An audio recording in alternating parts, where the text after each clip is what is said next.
এখন আবার রেকর্ডিং করতেছি। রেকর্ডিং হচ্ছে ভাই? হ্যাঁ, হচ্ছে। আচ্ছা, এই ব্যাপারটা তো আমাদের সাজ্জাদ হোসেন ভাই ভালো জানেন। তাইলে এখানে এই যে গ্রাউন্ড ফল সার্কিট ইন্টারাপ্ট, এটা এই জন্য থাকতে হবে যাতে হিউম্যানের ইলেকট্রিক শক থেকে বাঁচায়। আর আর্ক লিকেজ সার্কিট ব্রেকার মানে মানে কারেন্টের মধ্যে যদি বিভিন্ন লিকেজ টিকেজ থাকে ওইটা থেকে বাঁচানোর জন্য এটা করা হয়। আর আপনি ইলেকট্রিক ইঞ্জিনিয়ার হিসেবে এটা আরো বেশি জানতে পারেন, এটাই স্বাভাবিক। তাহলে এই জিনিসগুলো থাকে আপনার যে ইলেকট্রিক যে ইলেকট্রিক শর্ট থেকে সে বাঁচতে পারবে। তাইলে আর আমার যে আমি আগে আলোচনা করছি যে গ্রাউন্ডেড করতে হবে, মানে all welding machine must be grounded. মানে এই জন্য করতে হবে, এটা হলো আপনার এই ইলেকট্রিকে মানে এই যে মেশিন গুলো ব্যবহার করেন এটা যদি গ্রাউন্ডেড থাকে তাহলে এটা হলো ইকুইপমেন্টের সুরক্ষা দেওয়া। হ্যাঁ, ইকুইপমেন্টের সুরক্ষা দেওয়া, জি, রাইট। আর হইলো এটা হইলো তাহলে গ্রাউন্ডিং। আর আর্থিংটা হইলো হিউম্যানকে সেফটি দেওয়া, জি। ঠিক আছে, গুড। এটাই বুঝাইতে চেয়েছিলাম। তারপরে এখানে বলছে all cable must be properly insulated and electrode holder plug socket must be, মানে আমি যে হোল্ডার ব্যবহার করি, আমি যে ফ্লাগ ব্যবহার করি, সকেট ব্যবহার করি, এটা গুড কন্ডিশন হইতে হবে। এখানে যে পাইপ আছে, তারপর ইকুইপমেন্ট আছে, পাইপ আছে, স্পুল আছে, এগুলো কি সিকিউরড হইতে হবে। সিকিউরড হইতে হবে ওয়েল্ডিং গ্রাইন্ডিং এর সময়, এই জিনিসটা বলছে। এখানে all bulb, plants, drain, canal, এগুলো কি etcetera where gas leakage or presence of flammable atmosphere if possible should be cover. মানে এই জিনিসগুলো হট ওয়ার্ক করার সময় কাভার আপ করে নিতে হবে।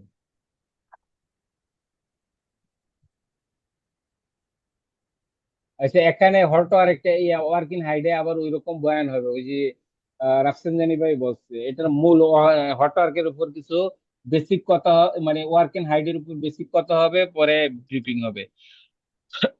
জানি না হঠাৎ করে কেন কাশি, সরি। ওয়ার্কিং হাইট হইলো উপরে কাজ করা, এখান তো উপর থেকে অনেক জিনিস পড়তে পারে, তাই আমরা মূলত দুই জায়গায় যাই, একটা হইলো লোক পড়তে পারে আর একটা মেটেরিয়াল পড়তে পারে। মেটেরিয়াল পড়তে হাতুড়ি পড়তে পারে, কত ধরনের কি পড়তে পারে। তাহলে দুই ধরনের জিনিস পড়তে পারে, একটা অবজেক্ট পড়তে পারে, ম্যান পড়তে পারে। তাহলে আমি অবজেক্ট পড়লে ম্যান পড়লে এটা তো সমস্যা, তাহলে কি করতে হবে যে মনে করেন এটা স্ক্যাফোল্ডিং একটা অটো আর, তারপর ওই যে ম্যান লিভের উপর কাজ করা এটাও একটা ওয়ার্কিং হাইট, তারপর সিজন লিপের কাজ উপর কাজ করে এটা একটা ওয়ার্কিং হাইট, ক্রেন দিয়ে লিফটিং করার সময় উপরে কাজ করে এটা ওয়ার্কিং হাইট, স্ক্যাফোল্ডিং এর উপর কাজ করে এটা ওয়ার্কিং হাইট। তো এই ওয়ার্কিং হাইটের থেকে লোকও পড়তে পারে, মেটেরিয়ালও পড়তে পারে। তাহলে আমাদের এখন করণীয় কি? উপরে যেমন যদি স্ক্যাফোল্ডিং ধরি, তো স্ক্যাফোল্ডিং এ কাজ করতে হলে আমার স্ক্যাফোল্ডিং এ গ্রিন টেক থাকতে হবে।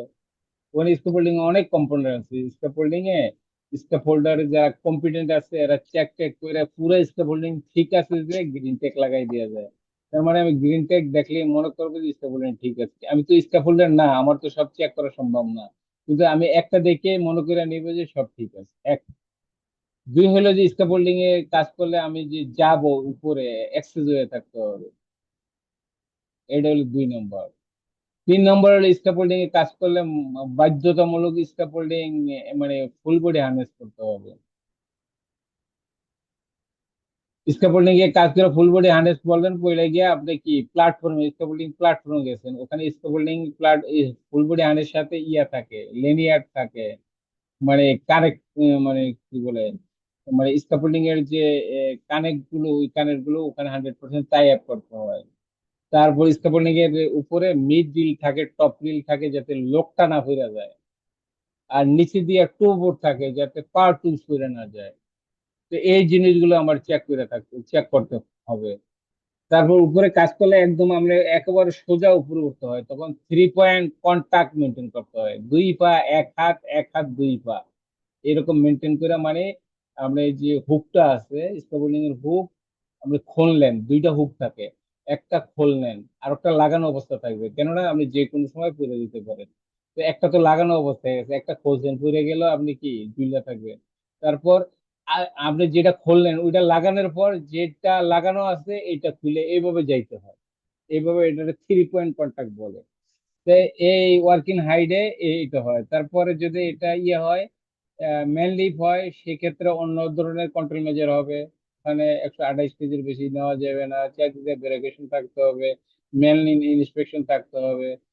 সিজার লিফ হইলে ওটার জন্য এক ধরনের কন্ট্রোল মেজার থাকবে, কেরিন হইলে এক ধরনের কন্ট্রোল মেজার থাকবে। তো ওয়ার্কিং হাইডের কনসেপ্টটা সেমই থাকবে।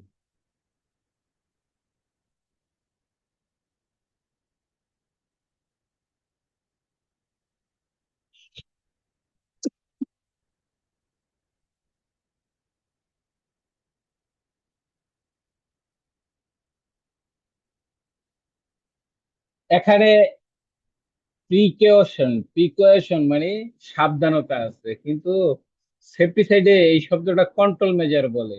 ঠিক আছে, সাবধানতা বলে, আরো কিছু শব্দ থাকতে পারে। তো ওয়ার্কিং হাইডের যে কন্ট্রোল মেজার গুলো আমরা আলোচনা করব, অলরেডি আলোচনা করছি, এখানে করব। এখানে বলছে যে আমরা ওয়ার্কিং হাইডে কাজ করতে হলে মানে সঠিকভাবে প্ল্যান করতে হবে, সংগঠিতভাবে কাজ করতে হবে, এবং ওয়ার্কার এবং সাইট যাতে নিরাপদ থাকে এই জন্য সুপারভাইজ করতে হবে। তাহলে কি করতে হবে? আমার সঠিক প্ল্যান থাকতে হবে, কাজটা অর্গানাইজ ভাবে করতে হবে, এবং ওয়ার্কার যে এবং ওয়ার্ক সাইটটা যাতে নিরাপদ থাকে এই জন্য সুপারভিশন থাকতে হবে, এখানে সুপারভাইজার থাকতে হবে, এখানে সেফটি অফিসার থাকতে হবে। যারা কাজ করলো করে ওরা কি ঠিক মতো করছে কিনা এটা দেখতে হবে। দ্বিতীয় লাইনে যেটা বলছে, যে যেটা আমি বলছি যে মানে ওয়ার্কেন্টে কাজ করলে আসা যাওয়ার রাস্তাটা ঠিক আছে কিনা এটা দেখতে হবে। এবং আসা যাওয়ার রাস্তা ঠিক আছে এটা দেখলেই হবে না, এখানে নেসেসারি ফল প্রোটেকশন আপনি যাতে পইরে না যান এটার কন্ট্রোল মেজার বা প্রিকশন আছে কিনা এটা দেখতে হবে। তৃতীয় লাইনে বলছে যে এখানে যে ওয়ার্কার কাজ করবে ওয়ার্কিং হাইডে, এখানে ওয়ার্কিং হাইডে কাজ করলে ট্রেন হইতে হবে বা কম্পিটেন্ট হইতে হবে। তাইলে আপনি কি হইতে হবে? এখানে নলেজ থাকতে হবে, স্কিল থাকতে হবে, ট্রেনিং থাকতে হবে, এই জিনিসগুলো আনবেন, তাহলে ওয়ার্কার বুঝবে। তারপর কি, এখানে যেটা বলছে যে মানে এখানে যারা কাজ করতে হবে শুধু কম্পিটেন্ট হইলে হবে না, এখানে যে সম্ভাব্য হ্যাজার্ড গুলো আছে, তো সম্ভাব্য হ্যাজার্ড গুলো মানে যে সম্বন্ধে সচেতন থাকতে হবে। তাহলে আমার কি করতে হবে? সম্ভাব্য হ্যাজার্ড বোঝার জন্য এখানে আমার পারমিট টু ওয়ার্ক লাগবে, এখানে আমার রিস্ক অ্যাসেসমেন্ট লাগবে, এখানে আমার কি লাগবে? রিস্ক অ্যাসেসমেন্ট লাগলো, পারমিট লাগলো, জেএসএ লাগলো, এখানে চেকলিস্ট লাগলো। চেকলিস্ট থাকলে একটা নলেজ কি, আপনি checklist tick tick tick tick tick tick দিবেন, যখন টিক দিতে গিয়া মানে টিকটা কখন দিবেন দেখবেন, টিক দিবেন দেখবেন, যদি কোনো কিছু ল্যাকেজ থাকে তখন ধরা বোঝা যায়।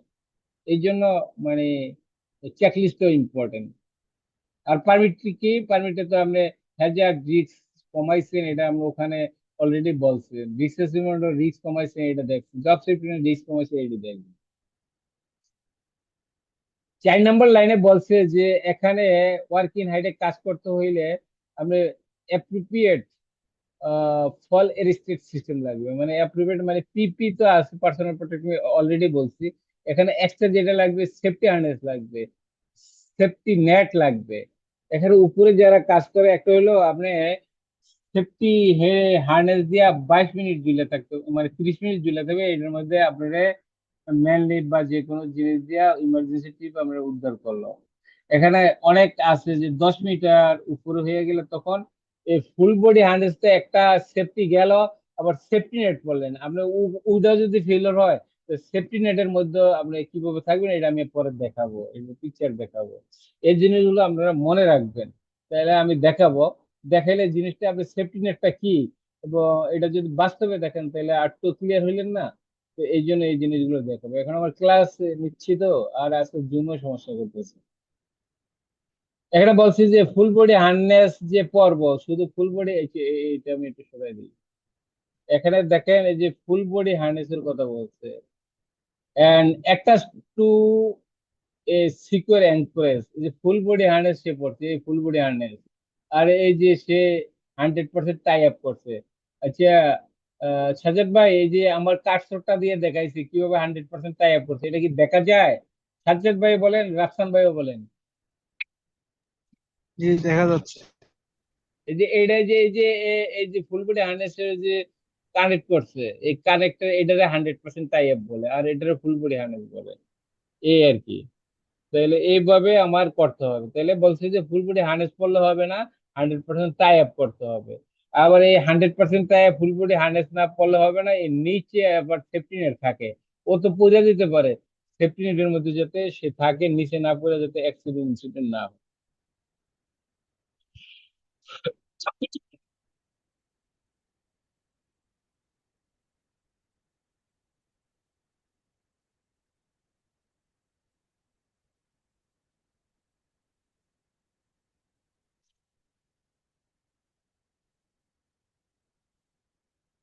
তাহলে আমার আরো কিছু কন্ট্রোল মেজার আছে।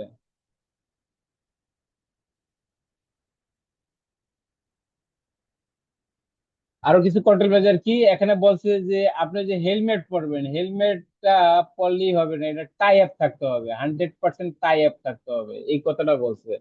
কেন উপরে হেলমেট পরলে আপনি চেন স্টেপ যদি না পরেন, মানে কি, এখানে বলছে ফুল বডি সেফটি হার্নেস পরলে কি 100% টাই আপ করতে হবে, আর যদি হেলমেট পরেন চেন স্টেপ করতে হবে, এই জিনিসগুলো করতে হবে। দ্বিতীয় লাইনে বলছে tools and equipment to be used at a height must be keep properly secure to prevent it accident fall and tripping hazard. এখানে যে জিনিসটা এটা হলো লেনিয়ার্ড বলে, মানে উপরে কাজ করলে প্রতিটা জিনিস বাইজা রাখতে হয়। যেমন হাতুড়ি দিয়ে কাজ করলে আপনার যে কোনো জায়গায় বাইজা রাখবেন, হাতুড়ির গায়েও বাঁধবেন আর এক জায়গায় বাইজা রাখবেন। এবং ক্রোবার শাবল ব্যবহার করলে শাবলের এক প্রান্তে বাঁধবেন এবং অপর প্রান্তে হয়তো আপনার শরীরের সাথে, এটা শাবলটা তো একটু বেশি বাড়ে, তো অন্য জায়গায় বাইজা রাখবেন। ছোট জিনিস হইলে আপনার শরীরের সাথে বাইজা রাখবেন। তৃতীয় লাইনে বলছে যে আপনি ওয়ার্কিং হাইটে যে কাজ করবেন চারিদিক দিয়ে ব্রেকেট দিতে হবে এবং সাইনেজ দিতে হবে।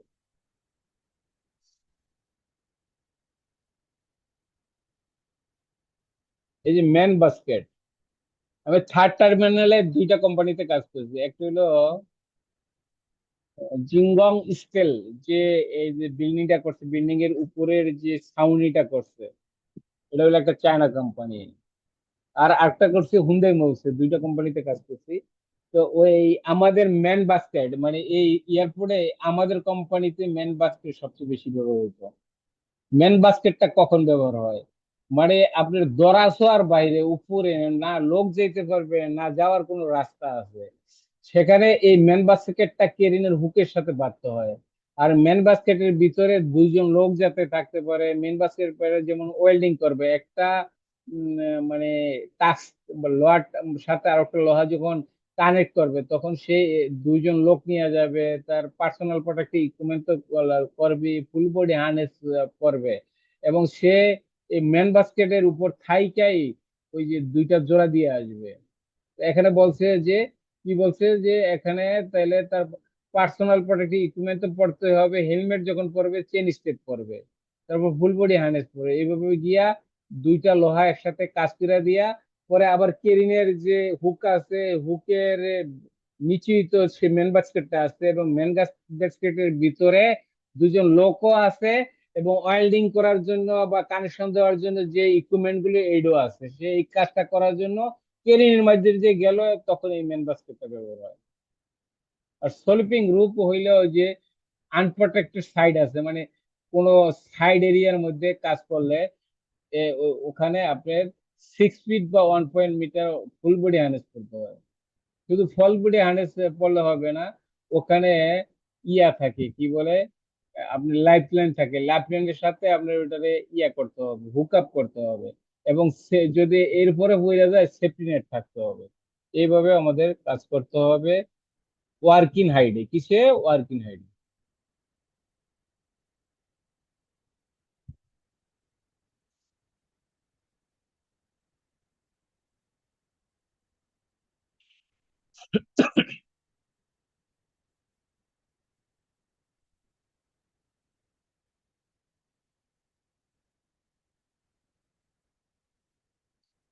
আচ্ছা, এখানে আর্গোনমিক্স এন্ড ম্যানুয়াল হ্যান্ডলিং, মানে এখানে ম্যানুয়াল হ্যান্ডলিং বলছে, ম্যানুয়াল হ্যান্ডলিং কাজ করতে গেলে ব্যাক ইনজুরি হইতে পারে, সোলজার ইনজুরি হইতে পারে, আপনার কি মাজার বিন্ধে ব্যথা করতে পারে, সোলজারে ব্যথা করতে, কবজিতে ব্যথা করতে পারে।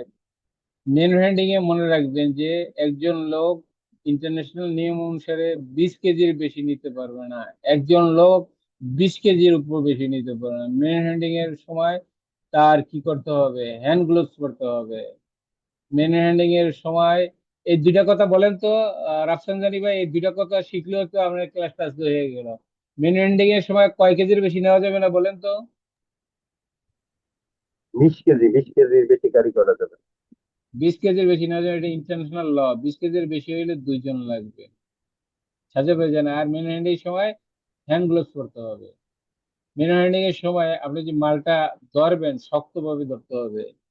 মেন হ্যান্ডিং এর সময় মালটা শক্তভাবে ধরে আপনার নিজের দিকে রাখতে হবে।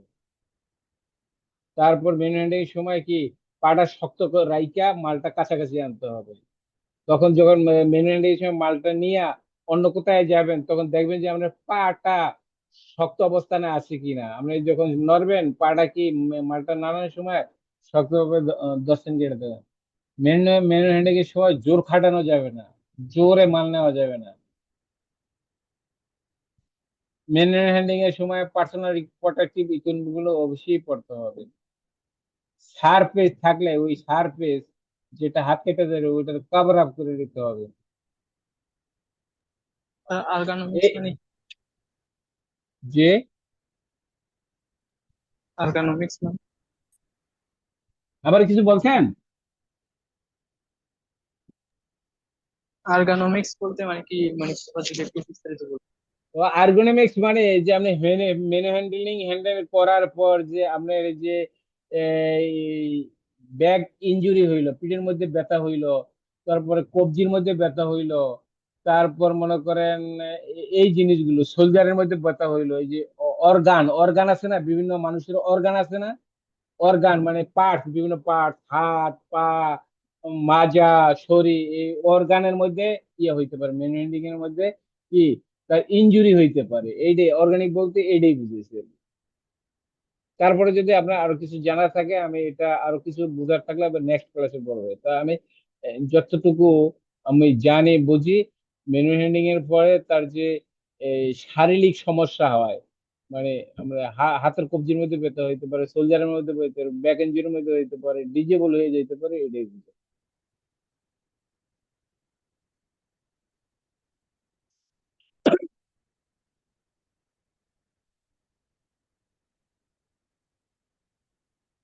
এখানে যেটা, সেটা হইলো যে অর্গানিক্স মানে এই যে আপনি এই যে কাজ করবেন, বলছে যে কাজের যে কাজ যে করবেন, কাজের সাথে মানুষের কাজের যে এটা অমিল থাকলে চলবে না, মিল থেকে কাজ করবে। বলছে আপনি স্ক্রু ড্রাইভার আর এই যে কাটার দিয়ে কাজ করবেন, এটা রিপিটেড করা যাবে না, একদম কন্টিনিউ করা যাবে না। তো দেখা গেছে যে 100 ইঞ্জুরি মানে হয়েছে রিপিটেড কাজ করার জন্য, মানে একা দ্বারা কাজ করার জন্য, যেটা মানুষের শরীরের ক্ষতি হইতে পারে। তাহলে এগুলো দিয়ে কন্টিনিউয়াস কাজ করা যাবে না। এটা এই জিনিসটা এখানে বুঝেছি। এখানে ফোর্স ফুলনেস, এই যে এখানে সে জোরে কাজ করতেছে, এখানে সে জোরে ঠাকাইছে, এডি করা যাবে না। বলছে যে এটা সুন্দরভাবে গ্রিপ করতে হবে, ওজনের ওয়েটটা জানতে হবে, ওজনের মাত্রাটা জানতে হবে, আমার বডির পোর্শন ঠিক রাখতে হবে, কাজের অ্যাক্টিভিটিস জানতে হবে, আমি স্লিপ খাবো কিনা এটা জানতে হবে, টেম্পারেচার আছে কিনা আমি জানতে হবে, এটা কম্পোনেন্ট হবে কিনা জানতে হবে, কাজের সময় জানতে হবে, কাজের কত পরিমাণ হবে এটা জানতে হবে। মানে বাই ফোর্সে কাজ করা যাবে না। তাহলে কি অ্যাকওয়ার্ড পোর্শন করতে হবে। অ্যাকওয়ার্ড পোর্শনে কি, মানে ওভারহেড কাজ করা যাবে না, মানে আমরা হাঁটু গেড়ে কাজ করা যাবে না, ব্যাক বেন্ডিং ফরওয়ার্ড মানে সামনের দিকে ঝুঁকে কাজ করা যাবে না, স্কার্টিং করা যাবে না, নেক বেন্ডিং করে কাজ করা যাবে না, উপরে রিচিং করা যাবে না। ম্যানুয়াল হেল্পিং মানে কাজ করার সময় এই জিনিসগুলো মনে রাখতে হবে। রিপিটেডনেস এরকম বারবার ঘোরা যাবে না, মানে রিপিটেড না মানে একই গতিতে মানে সেম কাজটা বারবার করা, এটাও একটা হ্যাজার্ড, এটা করা যাবে না। ঠিক আছে না?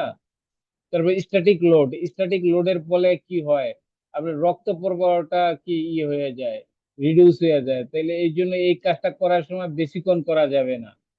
এটা কি, বেশিক্ষণ করা যাবে না। এক কাজ করলে কি একজনের পর একজন, একজন 2 ঘন্টা করলে আরেকজন 2 ঘন্টা, 1 ঘন্টা করলে 1 ঘন্টা, এইভাবে কাজ করতে হবে। বেশি টেম্পারেচারে কাজ করা যাবে না। বেশি টেম্পারেচারে এখানে বলছে যে আপনার শরীরে ক্লান্তিটা বাড়ায় দেয়। তাহলে এরকম টেম্পারেচারে কাজ করলে, আপনি টেম্পারেচার কাজ করলে আপনি বলবেন যে পানি বেশি বেশি খাবা, স্যালাইন বেশি বেশি খাবা, 1 ঘন্টা পরে 10 মিনিট রেস্ট নিবা, এরকম একটা মেনে তৈরি করে নিবেন। এটা অন্য জায়গায় আরো ভালো আছে। তাহলে বেশি টেম্পারেচারে কাজ করা যাবে না, আর যদি কাজ করে বেশিক্ষণ করা যাবে না, তাদের পানির ব্যবস্থা করতে হবে, তাদের স্যালাইনের ব্যবস্থা করতে হবে। এই সেফটি অফিসার হিসেবে এটা আমরা মনে রাখতে হবে। হ্যান্ড আর্ম ভাইব্রেশন এটাও করা, মানে মানে কন্টিনিউয়াসলি করা যাবে না। এটা কন্টিনিউয়াসলি করলে কি হবে, আপনার কম্পনের পরে রক্ত প্রবাহটা কি ইয়ে হয়ে যাবে, রিডিউস হয়ে যাবে, এবং আপনার সংবেদনশীল প্রতিক্রিয়া হবে। তো এই জন্য এই কাজগুলো মানে কন্টিনিউয়াসলি করা যাবে না, এই যে হাতে সমস্যা হয়ে যাবে। তারপরে এই কাজ করার সময় আপনার কি বিপদ আসতে পারে, এরকম কাজ মানে কম সময়ে করতে হবে, ফ্রিকোয়েন্সি করতে হবে। কাজ করার সময় কাজের সাথে পরিচিত হইতে হবে এবং কাজের বিরতি নিতে হবে, জব আবর্তন করতে হবে, জব ডিজাইন করতে হবে, ওয়ার্ক মেথড ট্রেনিং নিতে হবে। এই একটা জিনিস দেখাইছে, মানে কাজ করার আগে কি করতে হবে, জব রোটেশন করতে হবে। একজনে করলে হবে না, রোটেশন জব ডিজাইন করে করতে হবে। মানে ওয়ার্ক মেথড, আমরা মেথড স্টেটমেন্ট ফলো করে কাজ করতে হবে। এখানে দেখছেন যে সেফ লিফটিং প্র্যাকটিস, এই লোকে ঠিক করে না, এই লোকে ঠিক করছে, বলছে কাজ করার আগে টেস্ট করে নিতে হবে, মানে ওয়েটটা ও মানে test the weight of the load. আপনি ওয়েটটা ওঠানোর উপর কত লোড, এটা কি 20 কেজি না 20 কেজির বেশি, 20 কেজি বেশি হলে তো নেওয়া যাবে না। তারপরে এই মেকানিক্যাল হইলে মেকানিক্যাল সাহায্য নেওয়ার জন্য আপনি এটা করতে পারেন, মানে ওনার মানে যারা মেকানিক্যাল অ্যাসিস্ট্যান্ট আছে এদের হেল্প নিতে পারেন। তারপর কাজটা মানে আমি যে কাজটা মানে যেই পথে নেবেন ওইটার মধ্যে অবস্ট্রাকশন আছে কিনা, ফ্রি আছে কিনা, এটা ক্লোজ করতে হবে। মানে মানে লোডটা ওঠার সময় আপনার লোডেরটা আপনার নিজের দিকে রাখতে হবে, এবং টুইস্টিং বেন্ডিং করার সময় এটা কমাই নিতে হবে। এন্ড ট্রেনিং এন্ড এডুকেশন যেটা বলছে, সুপারভিশন এন্ড ম্যানেজার ট্রেনিং যেটা করতে হবে। এখানে যে মাসকুলার টেকনিক্যাল ডিসঅর্ডার, মানে ওই যে মানে আমরা এই জিনিসগুলো আর কি আমি আগে দেখাই নিয়ে আসি, তাহলে বলবেন যে wrist sprains, back injury, shoulder pain, upper back pain, এটা হইলো অর্গানিক, এটা হইলো ডিসঅর্ডার, মাসকুলার ডিসঅর্ডার। তো এই জিনিসগুলো করার জন্য আমরা কি করতে হবে, আপনার হ্যাজার্ডটা চিহ্নিত করতে হবে। এই যে শুধু হ্যাজার্ড চিহ্নিত করলে হবে না, এটা কন্ট্রোল মেজার নিতে হবে। শুধু কন্ট্রোল মেজার নিবে না, অর্গানিক প্রোগ্রামের উপর গুরুত্ব মানে বসতে হবে, গুরুত্ব দিতে হবে। তাদের কি সেফটি হেলথ রেসপন্সিবিলিটি সম্বন্ধে মানে তাদের যে দায়িত্ব আছে, দায়িত্ব সম্বন্ধে ইনফরমেশন দিতে হবে। এখানে যে ইঞ্জিনিয়ার কাজ করবে, এখানে যে মেনটেনেন্স টিম কাজ করবে, কাজ করার সময় যে যাতে ম্যানুয়াল হ্যান্ডলিং এর কারণে যে হ্যাজার্ড গুলো হয়, হ্যাজার্ড গুলো যাতে না হয় এটা তার জানতে হবে, বুঝতে হবে, কাজ করতে হবে। এখানে বলছে পার্চেজিং, জিনিসপত্র যে কিনবে তারও মানে organic concept of tool, equipment and furniture, এগুলো সম্বন্ধে তার আইডিয়া থাকতে হবে, ট্রেনিং থাকতে হবে, কিনতে হবে। তাহলে সে যদি ভালো মানে টুলস ইকুইপমেন্ট কিনে, সেক্ষেত্রেও কি হ্যাজার্ড রিস্ক কমতে পারে। ম্যানুয়াল হ্যান্ডলিং মানে যে আপনি যে মানুষ হাত দিয়ে যে জিনিস নেয়, এটা ওয়ার্ক প্লেসে একটা কমন কাজ, এটা বলছে। তো ওয়ার্ক প্লেসে কি করে, মালটা ওঠায়, মালটা নামায়, মালটা টানে, মালটা পুশিং করে, কেরিং করে, মুভিং করে, হোল্ডিং করে। তো এইটাই এই যে এই জিনিসগুলো করে, নামানো, ওঠানো, আহ ঠেলা দেওয়া, টানা, বহন করা, মুভিং করা, হোল্ডিং করে, এটা হইলো ম্যানুয়াল হ্যান্ডলিং। ম্যানুয়াল হ্যান্ডলিং এর মধ্যে যে ইনজুরি গুলো হয়, এটা ব্যাক ইনজুরি হইতে পারে, নেক ইনজুরি হইতে পারে, শোল্ডার হইতে পারে, বাহুতে হইতে পারে, হাতে হইতে পারে, যেটা অলরেডি নিচে গিয়ে দেখাইছি এবং অনেকবার বলছি। ম্যানুয়াল হ্যান্ডলিং এ কাজ করলে আমার রিস্ক অ্যাসেসমেন্ট করতে হবে, ম্যানুয়াল হ্যান্ডলিং কাজ করলে আমার পারমিট টু ওয়ার্ক দিতে হবে, ম্যানুয়াল কাজে আমার জেএসএ থাকতে হবে, এই জিনিসগুলো বলছি। এখানে বুঝেছি যে হেভি, এটা হলে হেভি 20 কেজির বেশি নিতে পারবে না, এই জিনিসটা বুঝেছি। তাহলে এরকম জিনিস নেওয়া যাবে না, 20 কেজি নিলে বাধা দিতে হবে সেটা বুঝে। এখানে যে গ্রিপ করছে, absence of grip to hold the load, সে একটা দোষে এগুলো ধরে নেয়, এরকম করা যাবে না। যতটুকু গ্রিপ করে ধরা যাবে অতটুকু নিবে। তাহলে মেনু হ্যান্ডলিং এর পরে রিস্ট স্প্রেন হইতে পারে, ব্যাক স্প্রেন হইতে পারে, তারপর শোল্ডার স্প্রেন হইতে পারে, আপার ব্যাক স্প্রেন হইতে পারে। প্রপার মেনটেনিং, এটা আমি আপনার বলছি পড়তে, মানে মালটাকে শক্তভাবে ধরতে হবে, এটাই মনে রাখতে হবে, এটা হলো আসল জিনিস। মালটাকে শক্তভাবে ধরতে হবে, তারপর মালটা নিজের দিকে ক্লোজ রাখতে হবে, মানে কাছাকাছি রাখতে হবে। তারপরে পাটা রেখে চাপ দিয়ে নিজের দিকে ধরার সাথে পাটাও মালটার সাথে যাতে ইয়া হয়, অ্যাডজাস্টেবল হয়, যাতে পাটা সইরে না যায়, এটা চিন্তা করতে হবে। চতুর্থটায় বলছে যে আমি মালটা নিয়ে যাওয়ার আগে পাটা কি স্টেবল আছে কিনা, ঠিক আছে কিনা এটা চিন্তা করবে। এটা বলছে প্রপার হ্যান্ডিং, এই জিনিসটা ইম্পর্টেন্ট, কত কিছু আলোচনা করছে, এটা ইম্পর্টেন্ট। মেন হ্যান্ডিং এর সময় পিপি যে সিলেকশন করবেন কি দেখতে হবে, মানে মেন হ্যান্ডিং এর কাছে সার্ফ, আমি যে মালটা নিবে এটা কি সার্ফ আছে কিনা, ধারালো আছে কিনা, আমার হাত নষ্ট হইতে পারে কিনা দেখতে হবে। এটা মানে এজ এরিয়ার মধ্যে আছে কিনা, আমি যে এরিয়া থেকে বলে দেবো এটা আছে কিনা। ম্যানুয়ালিং এর সময় আমার দেখতে হবে যে prevent injury, prevent occupational disease prevent করার জন্য আমি আহ, যথেষ্ট কন্ট্রোল মেজার, যথেষ্ট প্রিকশন নিচ্ছে কিনা। ম্যানুয়াল হ্যান্ডিং এর সময় দেখতে হবে ভাই, আমি যে পিপি ব্যবহার করছি এটা কি সঠিক পিপি নিচ্ছি কিনা। ম্যানুয়াল হ্যান্ডিং এর সময় দেখতে হবে পিপিটা যে নিচ্ছি এটা কি সহজে ছিঁড়া যাবে কিনা। ম্যানুয়াল হ্যান্ডিং এর সময় দেখতে হবে যে কেমিক্যাল কোনো বৈশিষ্ট্য থাকে, এই কেমিক্যালের দ্বারা যাতে মানে ক্ষতি কম হয় বা কন্টাক্ট কম হয়, এটা দেখতে হবে। ম্যানুয়াল এর সময় চিন্তা করতে হবে যে এটা আমি যাতে মেনটেন এবং ক্লিন করা সহজ হয়। ম্যানুয়াল এর সময় আপনি যে জিনিসগুলো ইয়া করবেন, আমি সেফটি বুট পড়তে হবে, এই যে সেফটি বুট পড়ছে, প্রোটেক্টে হ্যান্ড গ্লোভস পড়তে হবে, যে হ্যান্ড গ্লোভস পড়ছে, হেলমেট পড়তে হবে, হেলমেট পড়ছে, ওয়ার্কিং অ্যাপ্রন, এই যে এটা অ্যাপ্রন বলে অ্যাপ্রন পড়ছে। সেফটি গুগল এখানে দেখেনি, সেফটি গুগল পড়তে হবে, সানগ্লাস পড়তে হবে, মাস্ক পড়তে হবে, এই যেটুকু করতে হবে। জব ডিজাইন টু প্রিভেন্ট মেনুরেন্ডিং, মানে আমরা এই মেনুরেন্ডিং এর সময় ইনজুরি থেকে বাঁচার জন্য কাজ করতে হবে।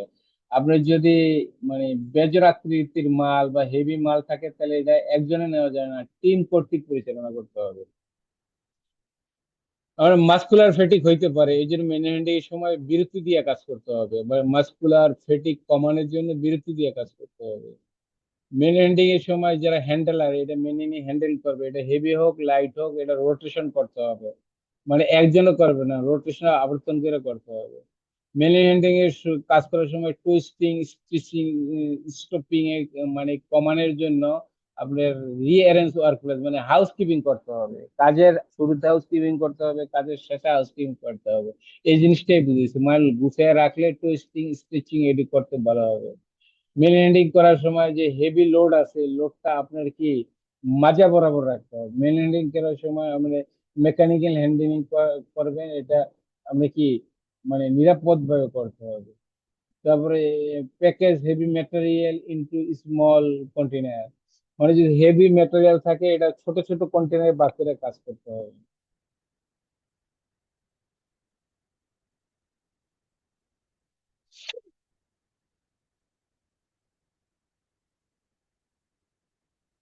স্ক্যাফোল্ডিং, স্ক্যাফোল্ডিং হলো উপরে গিয়ে কাজ করা। স্ক্যাফোল্ডিং এগুলো টেম্পোরারি মানে প্ল্যাটফর্ম, এটা হলো একটা ক্ষণিকের জন্য প্ল্যাটফর্ম যেখানে ওয়ার্কারেরা গিয়া কাজ করে। কি কাজ করে? ইকুইপমেন্ট নিয়ে কাজ করে, মেটেরিয়াল নিয়ে কাজ করে। তো এই স্ক্যাফোল্ডিংটা মধ্যে কাজ করার সময় আমরা যেটা থাকতে পারে, সমস্যা হইতে পারে, চার ধরনের সমস্যা হইতে পারে, স্ক্যাফোল্ডিং থেকে পড়ে দিতে পারে। আর তো স্ক্যাফোল্ডিং থেকে কাজ করার পর যে স্ক্যাফোল্ডিং ওখানে অবশিষ্ট জিনিস থাকে সেটা পইরেও সে সমস্যা হইতে পারে। স্ক্যাফোল্ডিংটা পাওয়ার হেড পাওয়ার লাইন্স এর কি বলে, ওভারহেড পাওয়ার লাইন্স এর সাথে লাগতে পারে, মানে ওই যে ইলেকট্রিসিটি যাতে না থাকে, স্ক্যাফোল্ডিংটা এই হিসাবে কাজ করতে হবে যাতে ওভারহেড পাওয়ার লাইন্স হইলে ওভারহেড পাওয়ার লাইন্স স্ক্যাফোল্ডিং এর সাথে কানেক্ট হয়ে পুরো স্ক্যাফোল্ডিং কি ইলেকট্রিকেশন হয়ে যাবে। পুরো স্ক্যাফোল্ডিং কানে ইলেকট্রিকেশন হইলে ওখানে যারা লোক আছে এরা বলবে কম্পোজ মোর উইথ এটা মনে হয়, হ্যাঁ এই আরই সমস্যা আছে, আর সাথে সাথে আমি যেটা বলছি, তাহলে স্ক্যাফোল্ডিং এ কাজ করলে স্ক্যাফোল্ডিংটা কলাপস হয়ে যাইতে পারে, তো এটার একটা লোড আছে। স্ক্যাফোল্ডিং এ বেড প্লাঙ্কিং যে স্ক্যাফোল্ডিং এর প্ল্যাটফর্ম, স্ক্যাফোল্ডিং লাইট স্ক্যাফোল্ডিং হতে পারে, মিডিয়াম স্ক্যাফোল্ডিং হতে পারে, তারপর হেভি স্ক্যাফোল্ডিং। লাইট স্ক্যাফোল্ডিং যেটা, এটা 25 pound per square fit, medium scaffolding যেটা 50 pound per square feet, heavy scaffolding যেটা এটা 75 পাউন্ড পার স্কোয়ার ফিট, এরকম হইতে পারে। তো স্ক্যাফোল্ডিং এর কাজ করলে আমার কি করতে হবে, গ্রিন ট্যাগ দেখতে হবে। স্ক্যাফোল্ডিং এর কাজ করলে আমার কি হবে, এক্সেসরিজ দেখতে হবে। স্ক্যাফোল্ডিং কাজ করলে কি হবে, আমার ফুল বডি হার্নেস।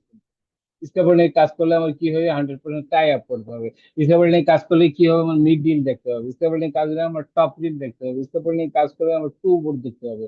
স্ক্যাফোল্ডিং কাজ করলে কি হবে, আমার সেফটি নেট দেখতে হবে। এটা হলো আমাদের কমন কথা, যেটা আমরা সচরাচর বলতে হবে। এখন আসা যাক, আমরা ভিতরে যাই স্ক্যাফোল্ডিং এর। তো আজকে ক্লাস বেশি হয়ে গেছে, আচ্ছা আমি স্ক্যাফোল্ডিং শেষ করে দিব।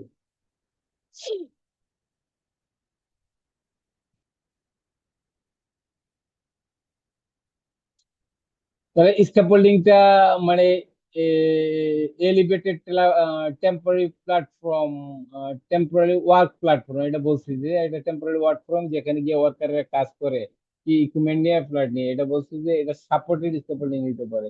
সাপোর্টিং স্ক্যাফোল্ডিং এর মধ্যে যেটা হবে, পুল থাকবে, লেগ থাকবে, ফ্রেম থাকবে, আউটার দিকে থাকবে। সাসপেন্ডেড স্ক্যাফোল্ডিং হইতে পারে, যেটার মধ্যে কি রূপ থাকে, আদার নন গ্রিড থাকবে বা ওভারহেড সাপোর্ট থাকবে। এরিয়াল লিফট মানে ওই যে আমরা ম্যান লিফট দিয়ে কাজ করব, তারপরে মানে কি বলে সিজার লিফট দিয়ে কাজ করবো, এরকম হতে পারে। স্ক্যাফোল্ডিং এর হ্যাজার্ড গুলো বলছি, মানে উপর থেকে পড়ে যেতে পারে, তারপরে কি ডেব্রিস বা টুলস গুলো দ্বারা আঘাত পেতে পারে, ইলেকট্রিকেশন হইতে পারে, ওভারহেড পাওয়ার না দিয়ে স্ক্যাফোল্ডিংটা কলাপস হয়ে যাইতে পারে বেশি। ব্যাড প্লাঙ্কিং, এই যে ব্যাড প্লাঙ্কিং যেখানে দাঁড়াইছিল, ব্যাড প্লাঙ্কিং হওয়াতে পড়ে গেছে, এই জিনিসগুলো হইলে চলবে না। আচ্ছা আমি এটা একটা নিয়ে নিই, কি বলে, উম, এই যে এটা নিয়ে নিলাম, হ্যাঁ। তাহলে স্ক্যাফোল্ডিং এ দেখা গেছে যে মানে 2.3 মিলিয়ন ওয়ার্কার স্ক্যাফোল্ডিং এ বছরে কাজ করে। তো এতে দেখা গেছে যে 9,500 লোক ইনজুরি হয় আর 80 জন লোক মারা যায়। তাহলে এটি করা করা যাবে না। লাইট স্ক্যাফোল্ডিং আছে, মিডিয়াম স্ক্যাফোল্ডিং আছে, হেভি স্ক্যাফোল্ডিং আছে। লাইট হইলে 25 পাউন্ড পার স্কোয়ার ফিট, এটি বলছি। মিডিয়াম হইলে 50 pound per square feet. Heavy duty হইলে 75 per square feet. Guard rail বলতে টপ ড্রিল, মিড ড্রিল, ওই যে টু বোর্ড, এগুলো বুঝাইছে। আর ম্যাক্সিমাম ইনডেড লোড বলতে যে মানে স্ক্যাফোল্ডিং এ যে আপনি কাজ করবেন, মানে যে লোড, এই লোডের মধ্যে থাকতে হবে। এই লোড গুলো কিভাবে কাউন্ট করতে হয়, এটা দৈর্ঘ্য প্রস্থ দিয়ে গুণ করতে হয়। তারপরে যে যে ডিউটি আছে, এটা আমি দেখাবো পরবর্তী ক্লাসে, আমার ক্লাসটা বড় হয়ে গেছে। মানে একটা হইলো যে বে আছে, দৈর্ঘ্য পূরণ প্রস্থ, এটা দিয়ে গুণ করলে পরে এটার ক্যাপাসিটি, তো দৈর্ঘ্য পূরণ প্রস্থ দিয়ে যেটা বাইর করলেন, পরে ক্যাপাসিটি হইলো দৈর্ঘ্য প্রস্থ ইনটু যে এই যে লাইট ডিউটির যে আছে, ওই লাইট ডিউটি দিয়ে গুণ করা। এটা আমরা আরো আলোচনা করব, অসুবিধা না, পরবর্তী ক্লাসে এটা আলোচনা করে পুরো করব। স্ক্যাফোল্ডিং এ কাজ করার জন্য আপনার যতটুকু সেফ ওয়েট লো, এর চেয়ে 4 গুণ বেশি আমার নিতে হবে। এর স্ক্যাফোল্ডিং এ কাজ করার সময় বাতাস আসতে পারে, জ্বর আসতে পারে, অনেক কিছু হইতে পারে। এই জন্য যতটুকু safe work place, safe load, এর চেয়ে 4 গুণ নিতে হবে। স্ক্যাফোল্ডিং এ কাজ করার সময় আমার বেড়ে রাখা যাবে, বক্স রাখা যাবে না, লুজ ব্রেক রাখা যাবে, কংক্রিট ব্লকস রাখা যাবে না স্ক্যাফোল্ডিং কাজ করার জন্য। স্ক্যাফোল্ডিং এর কাজ করার নেল এন্ড বোল্ট রাখলে স্ক্যাফোল্ডিং এর মানে যে স্টেবিলিটিটা কমে, কলাপসটাও কমে যায়। স্ক্যাফোল্ডিং এ কাজ করার সময় আমি ল্যাডার ব্যবহার করবো, এটা ওই যে 3 পয়েন্ট কন্টাক্ট, যেটা এটা হবে। আমি বেশি বাতাস বা জ্বরের সময় স্ক্যাফোল্ডিং ব্যবহার করবো না। আমি টুলস এন্ড ডেব্রিস যেগুলো আছে shall not be allowed to accumulated in quantities এবং কজেস করতে পারে, মানে এগুলো আমার যেটি হ্যাজার্ডের কারণ হইতে পারে, এগুলো আমি ব্যবহার করব না। ওয়্যার বা ফেব্রিক রূপ ইউজ করতে হবে, মানে কি স্ক্যাফোল্ডিং এর মধ্যে স্ক্যাফোল্ডিং সাসপেনশন আছে, ওখানে এটি ব্যবহার করতে হবে। তো ব্যবহার করলে কি এটা যে আপনি 6 গুণ বেশি সেফ, যত গুণ নিতে পারবে, এই যে 6 গুণ সেফ যাতে হয়, এরকম ব্যবহার নিতে হবে। স্ক্যাফোল্ডিং এ কাজ করার সময় কি আপনার মানে 10 ফিট হইলে ফল প্রোটেকশন ব্যবস্থা করতে হবে। স্ক্যাফোল্ডিং এর প্লাঙ্ক গুলো আমার ওভারল্যাপ যাতে না হয় দেখা যায়। স্ক্যাফোল্ডিং এর প্লাঙ্কস এর মধ্যে 2 ইঞ্চির বেশি গ্যাপ রাখা যাবে না, এটা আমার পরীক্ষায় আসবে। স্ক্যাফোল্ডিং এ কাজ করার সময় 10 ফিট দূরে থাকতে হবে। স্ক্যাফোল্ডিং এ কাজ করার সময় আমরা যে যতটুকু সেফ, এর চেয়ে 4 গুণ সেফ নিতে হবে, সেফ নিয়ে কাজ করতে হবে। এখানে mid rail, guard rail, toe বোর্ডের কথা বলছে। স্ক্যাফোল্ডিং এ কাজ করার সময় কি করতে হবে, আমরা এটা টাই আপ করতে হবে, সিকোয়ালি type, full body 100 tie up করতে হবে।